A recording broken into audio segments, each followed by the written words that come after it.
Welcome to CT Expert Insights. When your business needs people it can trust, you can count on us. We dedicate ourselves to getting to know your needs and finding solutions to meet them.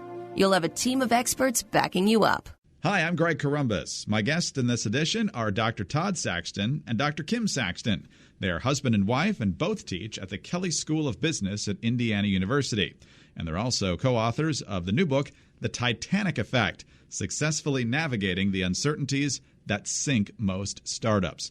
They're here today to discuss the book and some of the common factors that plague new business owners, but for some reason rarely seem to get discussed in much depth. And so, Kim, Todd, thank you both very much for being with us. Thank you so much for having us. Happy to be here. Well, let's start with the question that I'm sure you get most. Why did you go with the Titanic metaphor when it comes to small businesses? And I know it's not just the problems like the Titanic sinking, but as I look at the chapters in this book, it's the ocean of marketing and the ocean of this and that, which suggests so many different things to consider for all these different areas of a startup. So why did you zero in on the Titanic metaphor? Sure. Well, thanks for the opportunity, and I'll try and connect the dots relatively efficiently. But where we kind of started was the notion of hidden debt that particularly startups, but any new business, small or with ambitions to grow more, has to make decisions under uncertainty. And the initial term of technical debt is in the ocean of the product side of things, or the technical ocean, where you're making investments and decisions about what to build and what technology to incorporate. But we recognize that there are also in other arenas where Kim and I teach, in terms of the people that you bring in, the customers that you target, the early value proposition, that you're also accumulating these hidden debts in these other arenas. So the idea of hidden and kind of beneath the surface led to the visualization of the iceberg. And when most people think about icebergs and disasters, their mind naturally drifts a little bit toward the Titanic. So that was kind of the genesis of the Titanic metaphor. And I think a lot of times with new businesses or startups, when they aren't successful, people think it's one thing. You know, if they could have just fixed this one thing. And a lot of people think that the Titanic sunk because it hit the iceberg. But what we actually did some research and discovered is that there were these other decisions that were made that when those decisions interacted, it made hitting the iceberg catastrophic. Very good point. The design of the ship and the speed of the ship and all sorts of things went into that. And as we transition back to small businesses, a lot of different factors as well. And Todd, you mentioned hidden debt, so let's go ahead and start there. That's one of the big concepts in this book, because a lot of folks know that startups can cost a lot of money. And even if you are pretty good with the balance sheet, these things come up, hidden debts that you don't think about, that don't generally line up with most expenditures that you think of when starting a business. So what do you mean by hidden debts, and how do you deal with them? Thanks. That's a great question. And I think initially when we're playing around with the terminology and how to communicate, as you say, when most people think about debts, they think about the visible kind of balance sheet and cash flow items. But for many startups, particularly pre-revenue or even early revenue, that side of the financials is still something to be determined and in the future. And these hidden debts are more intangible expectations, relationships that you have with co-founders, with investors, with customers, other participants in the marketplace that are much less tangible. And because with that uncertainty, there's a lot less specific kind of quid pro quo in terms of what the startup is selling or what the founder is trying to do to appeal to others, those costs or potential dangers are much more hidden beneath the surface than a typical financial statement would account for. Or I can give an example that we frequently see in small businesses. So let's say you have a bike shop and you're going to fix bikes. And then you decide, I'm going to add renting bikes. And then you say, after people get back from the bike, they want to have something to drink. Well, now you're like three different things and no one really knows what you are. And so a lot of times when new businesses, small businesses start communicating, they communicate one idea and then they switch to another idea without realizing that switch has now created a debt that isn't necessarily financial, but has costs to it. And that's a critical point, too, because a lot of folks believe that, well, if we're all things to all people, then we're going to get a bigger customer base than if we specialized. And that doesn't necessarily work out. We're going to get back to debt in a minute, but since you brought it up, Kim, I want to go there. And that's the idea of defining who your customer is going to be and what you're going to do. And that relates to figuring out who you want to appeal to. And that also is part of the importance of drafting a positioning statement. What's the right way to do it, and how much does it actually matter in the long run? Well, it's really important to get first the positioning statement is really something that companies use inside, but it's in order to get them all rallied around the same basic idea.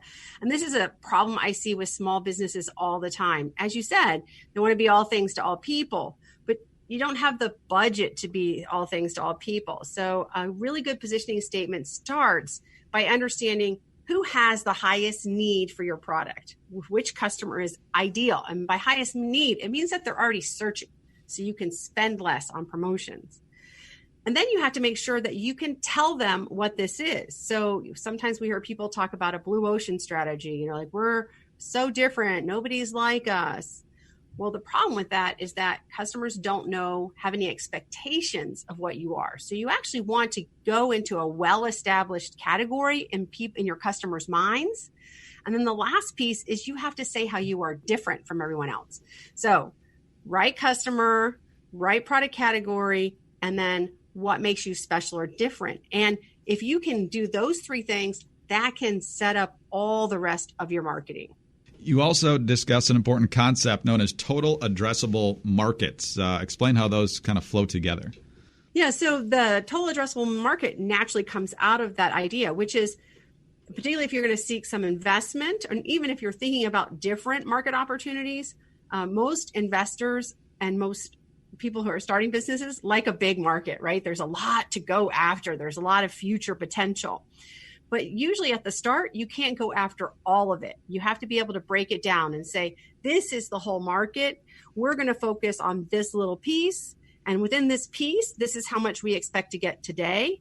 But you need to be able to paint the picture of that larger total addressable market to make it worth your time and worth an investor's time. We're talking with Todd and Kim Saxton. They both teach at the Kelley School of Business at Indiana University. The book is The Titanic Effect, Successfully Navigating the Uncertainties That Sink Most Startups. And we've kind of tapped our toes and dipped our toes into a couple of different important areas of startup here. Let's go back to debt for a moment, because you also talk about what's called the Dettberg.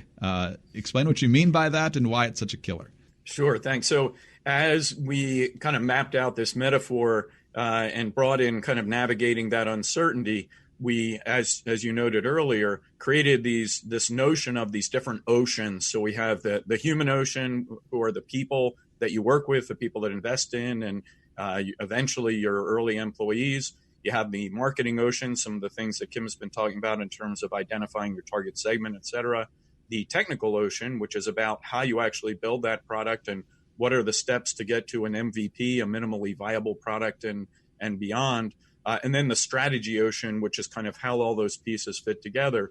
So as we started to kind of map this out, what we tried to do was identify what are some of the most common icebergs, or as you note, what we now call Dettbergs, that startups encounter in each of those different oceans, and particularly at different stages. So translating that general metaphor to something that could be fairly tangible and specific, we felt was important for this model or framework to be actionable for the startup or their supporters. And typically, if we had to pick just one, it usually starts with who else is sharing the equity with you. So the most common thing we see is what we call the curse of threesies. Three people get together, they say, hey, let's start a business. Got the back of a napkin, they gave each other a third. And then, like often happens in relationships with three people, one guy says, hey, they got this covered. They don't need me. Doesn't contribute as much, but still holds on to the equity. And there are hundreds of examples of people who started their new business without really thinking carefully through who's got decision-making power, who has equity, how do we manage that? And that's one of the big cautions we bring up in the book. So we translate that to the Dettberg of inequitable equity.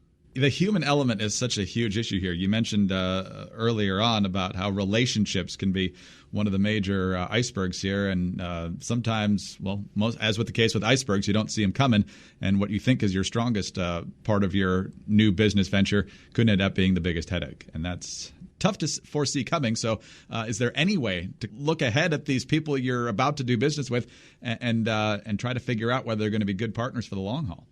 Sure. Well, there are a couple different elements to that. And actually just having this conversation with a founder yesterday that was really focused on capabilities, and certainly capabilities, if you're looking for a technical partner who can do coding or whatever, that can be important. But cultural fit and being aligned on the values of what the business stands for, what you're willing to do and not do to make the business successful is, in our opinion, even more important. So understanding the cultural fit of the team that you build is a key piece. But also there is a way to kind of ameliorate that concern of bringing on someone who ends up not being the right fit.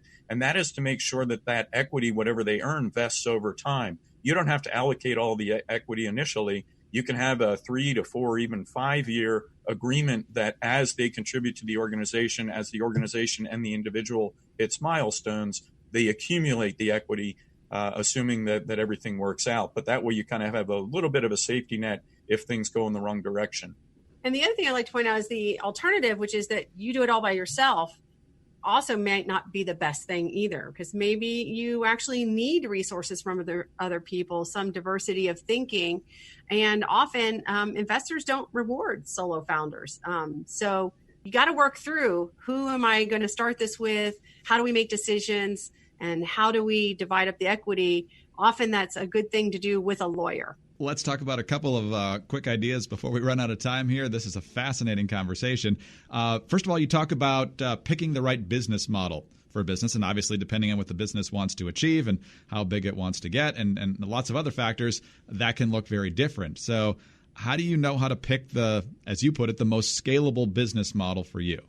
So as with all of these choices, product and market, so getting to product market fit, and then what's the business model around that, rather than getting preoccupied with trying to find the right answer initially, we really strongly encourage that founders and startups go through systematic testing, experiment with different models and see which one really gets traction in the marketplace. So as you're trying to think through what's the product configuration look like, who are we really targeting, and what's the best way to create a sustainable financial model in terms of what they pay, is it recurring revenue, is it a one-time fee, is it a combination of product and service?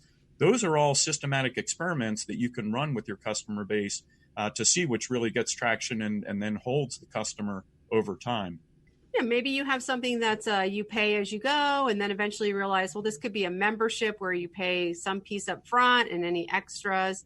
What's bundled in versus upgrades. I mean, we all remember back to fast food when there were no value meals and you bought everything separately. And now you know, who would even think of not buying a value meal, right? So let's talk about another issue that has hit startups lately, and that is the idea of the lean startup. It's obviously seen as a way to get your foot out there without taking on a ton of debt or taking up massive loans and so forth. So overall, is this just a matter of how you do it? So there are good ways and bad ways to do it, or is the lean startup come with some disadvantages as well? So I think that was one of the main motivations for us going down this path, is that the lean startup has gotten a lot of traction and really is a very powerful model. And we should start by saying and acknowledging there's a lot of good things in the lean startup model in terms of, as we talked about, systematic testing and experimentation, hypotheses about what's going to work and testing that, and doing that in interaction with the market as opposed to in your dorm room or garage or your parents' basement or in isolation from particularly customers, but market forces in general. So we like all of those aspects, but the challenge that we see in terms of how some entrepreneurs operationalize that is what we call the pinball entrepreneur. Every time they hit some kind of barrier, some kind of objection, they pivot rapidly in a new direction. So their customers, their investors, their market doesn't know. Their employees. Their employees, right. What they care about, who they really are. And in many cases, they have lost sight of the problem that they're really trying to address. So the lean startup, again, has many benefits, but there are trade-offs to using that model without some notion of what are the hidden debts that you're accumulating every time that you pivot. The idea is to get something in the marketplace as quickly as possible. And honestly, if it's too bare bones, it's going to get a negative reaction when it might have really been a great idea. And then based on that feedback, you switch directions and you never really get to bringing the real idea forward. And we have seen an example of a company that within about a 3-year period changed their primary message, their reason to believe, their what makes us different, like 14 times. I mean, it got so nobody even really knew what we were talking about anymore. And if you don't know what you're about, then nobody else is going to be expected to do it. Absolutely. Either, right? That's right. Sure.